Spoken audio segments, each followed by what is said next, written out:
Mark chapter 5. So they arrived at the other side of the lake, in the region of Gerasenes. I think that's how you pronounce it. Gerasenes. When Jesus climbed out of the boat, a man possessed with an evil spirit came out from the tomb to meet him. This man lived in the burial caves, could no longer be restrained, even with chain. Whenever he was put into chains and shackles, as he often was, he snapped the chains from his wrist and smashed the shackles. No one was strong enough to subdue him. Day and night he wandered among the burial caves and in the hills, howling and cutting himself with sharp stones. When Jesus was still some distance away, the man saw him, ran to him, and bowed low before him. With a shriek, he screamed, "Why are you interfering with me, Jesus, Son of the Most High God? In the name of God, I beg you, do not torture me." For Jesus had already said to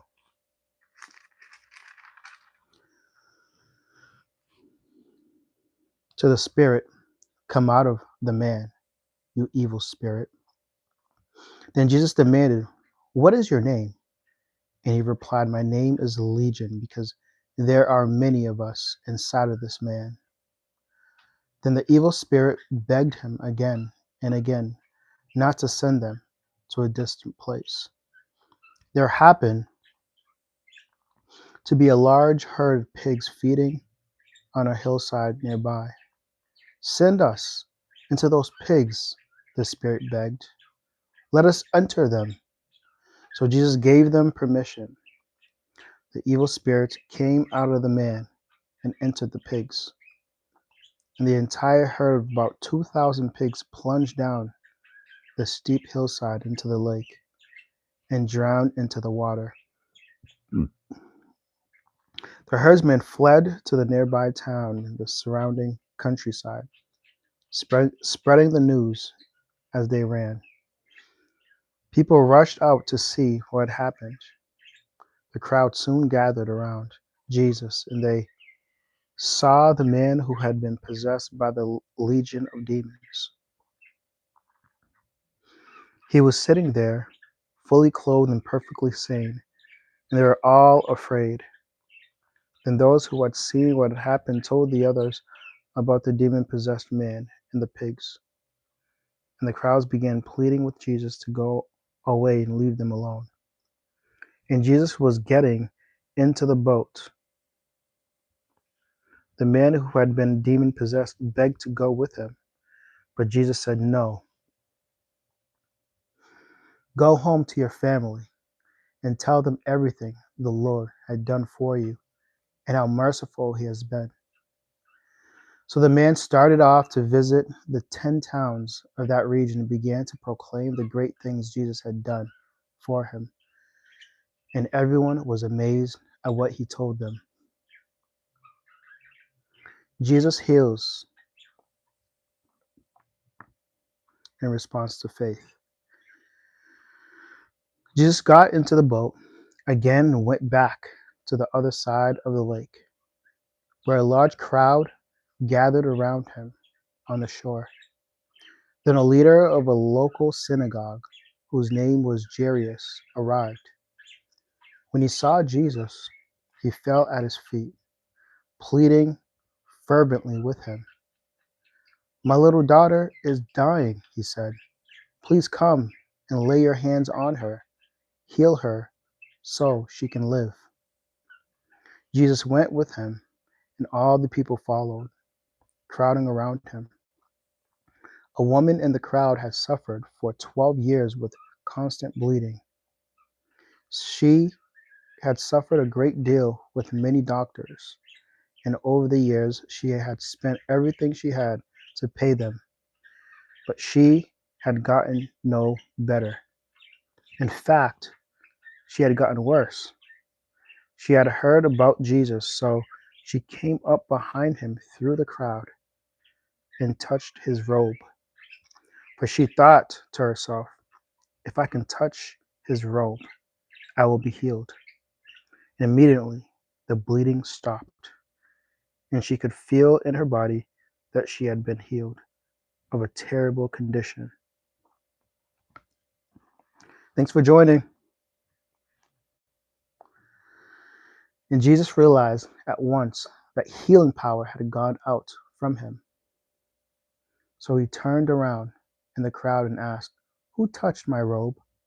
His disciples said to him, look at this crowd pressing around you. How can you ask who touched me? But he kept on looking around to see who had done it. Then then the frightened woman trembled at the realization of what had happened to her, came and fell to her knees in front of him and told him what she had done. And he said to her, daughter, your faith has made you well. Go in peace. Your suffering is over. While he was still speaking to her, messengers arrived from home of Jairus, the leader of the synagogue. They told him, your daughter is dead. There is no use troubling the teacher now. But Jesus overheard them and said to Jairus, don't be afraid, just have faith. Then Jesus stopped the crowd and wouldn't let anyone go with him except Peter, James, and John, the brother of James. When they came to the home of the synagogue leader, Jesus saw much commotion and weeping and wailing. He went inside and asked, why all this commotion and weeping? The child isn't dead. She's only sleeping. The crowd laughed at him, but he made them all leave. And he took the girl's father and mother and his 3 disciples into the room where the girl was lying, holding her hands. He said to her, Talitha Kumi, which means little girl, get up.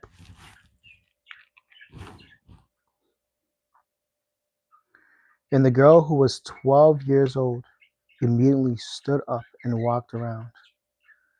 They were overwhelmed and totally amazed. Jesus gave them strict orders not to tell anyone what had happened, and then he told them to give her something to eat. Chapter 6. Jesus rejected at Nazareth. Jesus left that part of the country and returned with his disciples to Nazareth, his hometown. The next Sabbath, he began teaching in the synagogue, and many who heard him were amazed.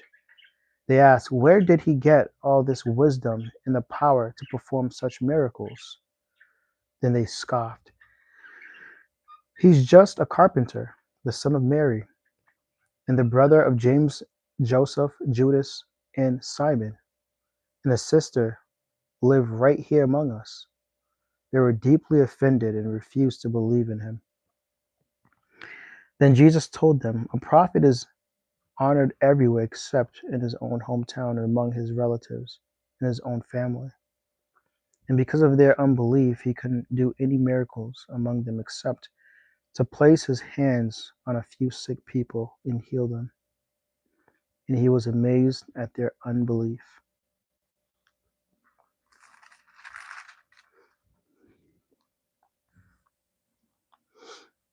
Jesus sends out the 12 disciples.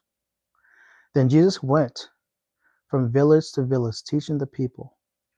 And he called his 12 disciples together and began sending them out 2 by 2, giving them authority to cast out evil spirits.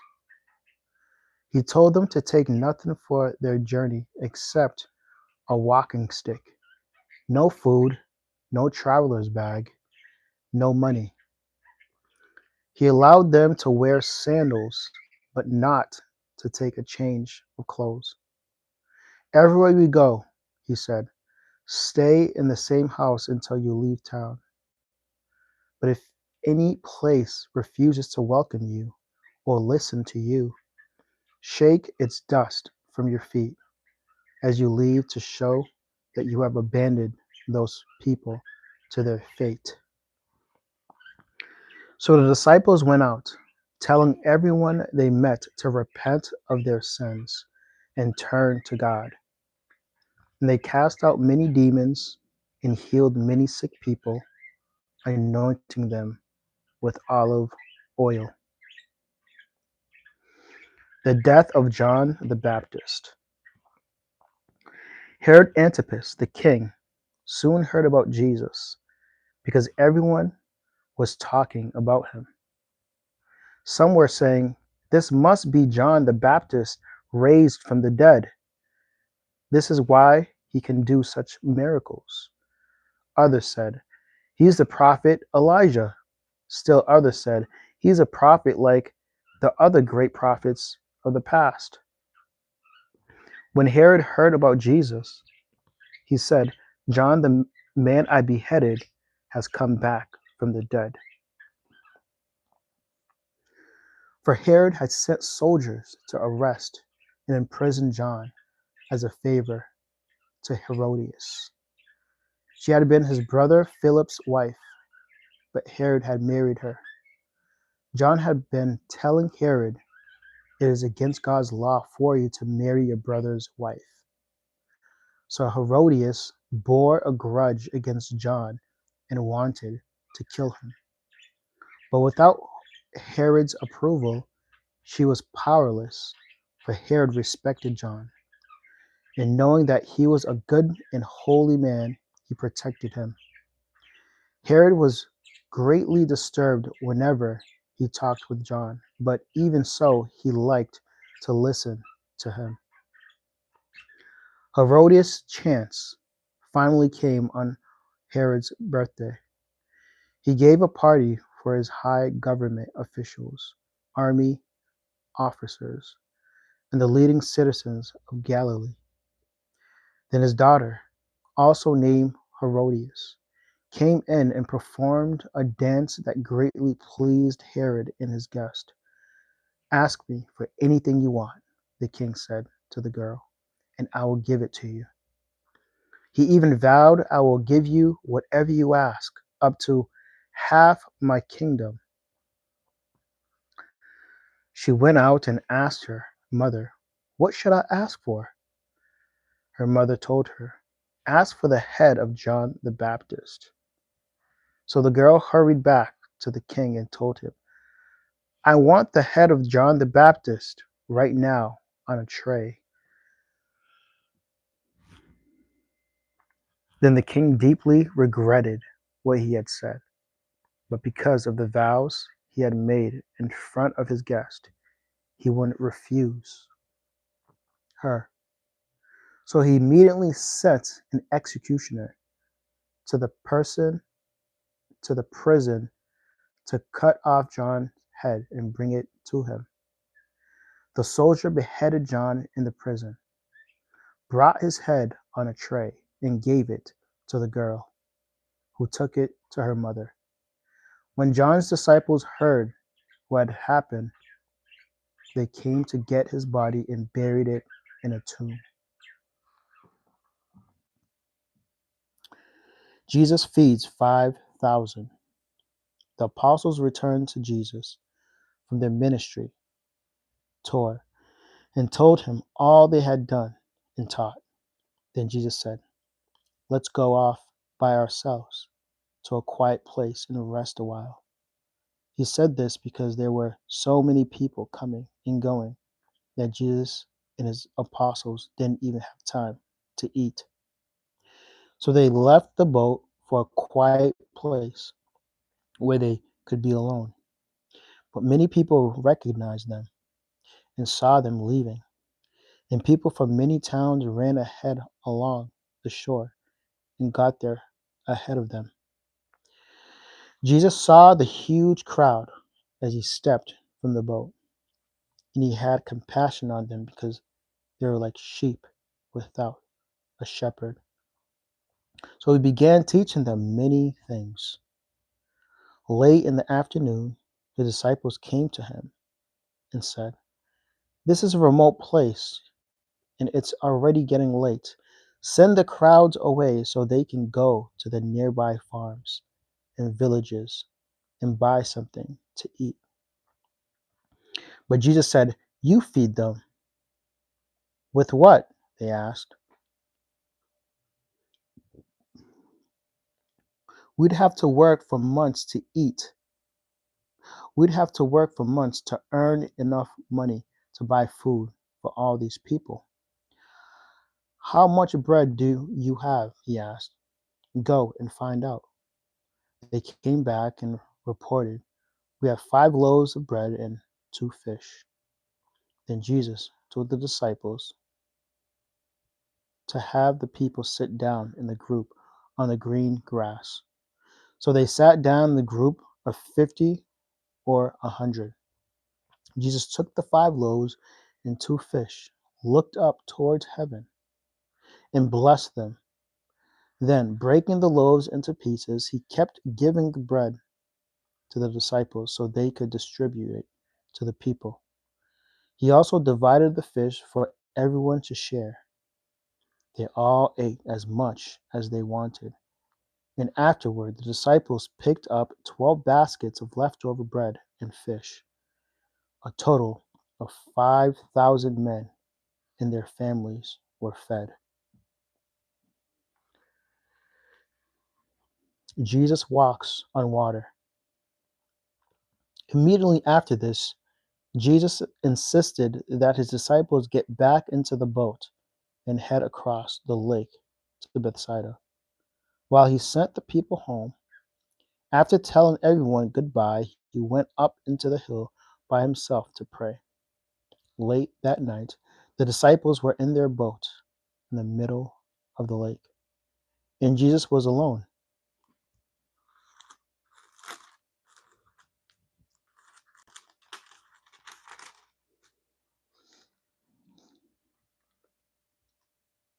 On land, and he saw that they were in serious trouble, rowing hard and struggling against the wind and waves. About 3 o'clock in the morning, Jesus came towards them, walking on the water. He intended to go past them, but when they saw him walking on the water, they cried out in terror, thinking he was a ghost. They were all terrified when they saw him, but Jesus spoke to them at once. "Don't be afraid," he said. "Take courage, I am here." Then he climbed into the boat, and the wind stopped. They were totally amazed, for they still didn't understand the significance of the miracle of the loaves. Their hearts were too hard to take it in. After they had crossed the lake, they landed in Gennesaret. They brought the boat to shore and climbed out. The people recognized Jesus at once, and they ran throughout the whole area, carrying sick people on the mat to wherever they heard he was. Wherever he went, in villages, cities, or the countryside, they brought the sick out to the marketplace. They begged him to let the sick touch at least the fringe of his robe, and all who touched him were healed. Jesus teaches about inner purity. One day, some Pharisees and teachers of religious law arrived from Jerusalem to see Jesus. They noticed that some of his disciples failed to follow the Jewish ritual of hand washing before eating. The Jews, especially the Pharisees, do not eat until they have poured water over their cupped hands, as required by their ancient tradition. Similarly, they don't eat anything from the market until they immerse their hands in water. This is but one of many traditions they have clung to, such as their ceremonial washing of cups, pitchers, and kettles. So the Pharisees and the teachers of religious law asked him, "Why don't your disciples follow our age old tradition? They eat without first performing the hand washing ceremony." Jesus replied, "You hypocrite! Isaiah was right when he prophesied about you, for he wrote, 'These people honor me with their lips, but their hearts are far from me. They worship me in vain or in farce, for they teach man made ideas as a command from God.' For you ignore God's law and substitute your own tradition or laws." Then he said, "You skillfully sidestep God's law in order to hold on to your own tradition. For instance, Moses gave you this law from God: honor your father and mother, and anyone who speaks disrespectfully of father or mother must be put to death. But you say it is all right for the people to say to their parents, 'Sorry, I can't help you, for I have vowed to give to God what I would have given to you.' In this way, you let them disregard their needy parents, and so you cancel the word of God in order to hand down your own tradition." And this is only one example among many others. Then Jesus called to the crowd to come and hear. "All of you listen," he said, "and try to understand. It's not what goes into your body that defiles you. You are defiled, but what comes from your heart." Then Jesus went into a house to get away from the crowd. And his disciples asked him what he meant by the parable he had just used. "Don't you understand either?" he asked. "Can't you see that the food you put into your body cannot defile you? Food doesn't go into your heart, but only passes through the stomach and then goes into the sewer." By saying this, he declared that every kind of food is acceptable in God's eye. And then he added, "It is what comes from inside that defiles you. For from within, out of a person's heart, comes evil thoughts, sexual immorality, theft, murder, adultery, greed, wickedness, deceit, lustful desires, envy, slander, pride, and foolishness. All these vile things comes from within. They are what defiles you."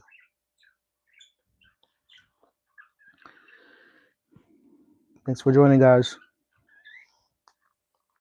If you guys have any questions, please ask.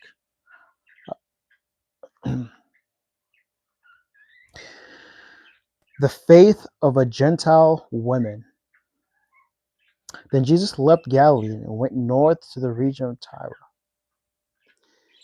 He didn't want anyone to know which house he was staying in, but he couldn't keep it a secret. Right away, a woman who had heard about him came and fell at his feet. Her little girl was possessed by the devil, and she begged him to cast out the demon from her daughter. Since she was a Gentile born in Syrian Phoenicia, Jesus told her, "First, I should feed the children, my own family, the Jews. It isn't right to take food from the children and throw it to the dogs." She replied, "That's true, Lord, but even the dogs under the table are allowed to eat the scraps from the children's plate." "Good answer," he said. "Now go home, for the demon has left your daughter." Wow. And when she arrived home, she found her little girl lying quietly in bed, and the demon was gone. Jesus heals a deaf man. Jesus left Tyre and went up to Sidon before going back to the Sea of Galilee in the region of the 10 towns. A deaf man with a speech impediment was brought to him, and the people. My phone is going to die soon, guys, so I'm going to end this soon. I'm going to do 2 more chapters. Begged Jesus to lay his hands on the man to heal him. Jesus led him away from the crowd so they could be alone. He put his fingers into the man's ears. Then, spitting on his own fingers, he touched the man's tongue. Looking up to heaven, he sighed and said, Ephatha, which means be opened. Instantly, the man could hear perfectly, and his tongue was freed so he could speak plainly. Jesus told the crowd not to tell anyone, but the more he told them not to, the more they spread the news. They were completely amazed and said again and again, everything he does is wonderful. He even makes the deaf to hear and gives speech to those who cannot speak. For those who are shy and cannot speak in classrooms, I know that was one of me. It was hard for me to speak in classrooms. God could heal that. Jesus feeds 4,000. Chapter 8. About this time, another large crowd had gathered, and the people ran out of food again. Jesus called his disciples and told them, I feel sorry for these people. They have they have been here with me for 3 days, and they have nothing left to eat. If I send them home hungry, they will faint along the way, for some of them have come a long distance. His disciples replied, how are we supposed to find enough food to feed them out here in the wilderness? Jesus asked, how much bread do you have? 7 loaves, he replied. So Jesus told all the people to sit down on the ground. Then he took the 7 loaves, thanked God for them, and broke them into pieces. He gave them to his disciples. He distributed the bread to the crowd. A few small fish were found, 2. So Jesus also blessed these and told the disciples to distribute them. They ate as much as they wanted. Afterwards, the disciples picked up 7 large baskets of leftovers food. There were about 4,000 men in the crowd that day, and Jesus sent them home after they'd eaten. Immediately after this, he got into the boat with his disciples and crossed over to the region of Dalmanutha. That was a tough one. Pharisees demand miraculous sign. When the Pharisees heard that Jesus had arrived, they came and started to argue with him, testing him. They demanded that he show them a miraculous sign from heaven to prove his authority. When he heard this, he sighed deeply in the spirit and said, why do these people keep demanding a miraculous sign? I tell you the truth. I will not give this generation any such sign. So he got back into the boat and left them. And he crossed to the other side of the lake. Yeast of the Pharisees and Herod. But the disciples had forgotten to bring any food. They had only 1 loaf of bread with them in the boat. As they were crossing the lake, Jesus warned them, Watch out, beware of the yeast, the Pharisees, and of Herod. At this, they began to argue with each other because they hadn't brought any bread. Jesus knew what they were saying. So he said, "Why are you arguing about having no bread? Don't you know or understand even yet? Are your hearts too hard to take it in? You have eyes, can't can't see. Can't you see? You have ears, can't you hear? Don't you remember anything at all? When I fed the 5,000 with 5 loaves of bread, how many baskets of leftovers did you pick up afterward?" 12, they said. "And when I fed 4,000 with 7 loaves, how many large baskets of leftovers did you pick up?" 7, they said. "Don't you understand yet?" He asked them. Jesus heals a blind man. When they arrived to Bethsaida, some people brought a blind man to Jesus and they begged him to touch the man and heal him. Jesus took the blind man by the hand and led him out of the village. Then, spitting on the man's eyes, he laid his hands on him and asked, "Can you see anything now?" The man looked around. "Yes," he said, "I see people, but I can't see them very clearly. They looked like trees walking around." Then Jesus placed his hands on the man's eyes again, and his eyes were opened. His sight was completely restored, and he could see everything clearly. Jesus sent him away, saying, "Don't go back into the village on your way home." Let me see, how long is this? My phone is 1%, so I don't want it.